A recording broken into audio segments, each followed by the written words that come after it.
শেষ হলো বহুল আলোচিত ট্রাম্প পুতিন বৈঠক। আলাস্কায় 3 ঘণ্টাব্যাপী এই বৈঠকে উভয় পক্ষে আলোচনাকে ইতিবাচক আখ্যা দিলেও যুদ্ধবিরতির কোনো চুক্তি হয়নি। বৈঠক শেষে যৌথ সাংবাদিক সম্মেলনে অংশ নেন দুই শীর্ষ নেতা।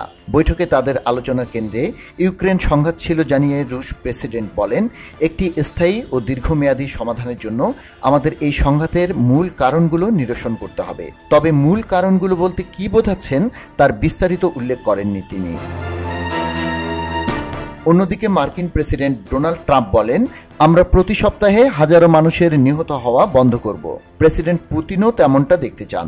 এছাড়াও যুদ্ধবন্দী বিনিময়ের সম্ভাবনা রয়েছে এবং এ নিয়ে অগ্রগতি হচ্ছে। পরে মার্কিন সংবাদ মাধ্যম ফক্স নিউজকে দেওয়া এক সাক্ষাৎকারে ট্রাম্প বৈঠককে 10-এ 10 নম্বর দিয়ে মূল্যায়ন করেন।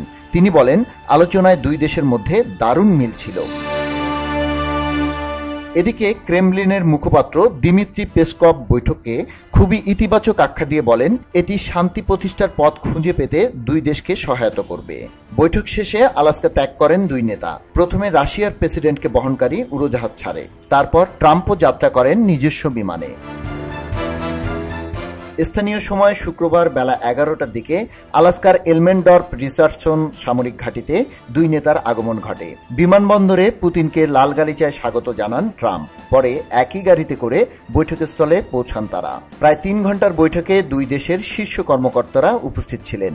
ট্রাম্পের সাথে মার্কিন পররাষ্ট্রমন্ত্রী মার্কো রুবিও, রাশিয়া বিষয়ক মার্কিন প্রেসিডেন্টের বিশেষ দূত স্টিভ উইটকফ বৈঠকে ছিলেন।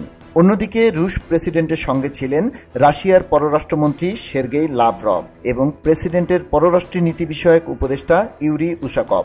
সঙ্গে আরও ছিলেন দুই পক্ষে 2 জন করে দোভাষী। খবরের কাগজ নিউজ ডেস্ক।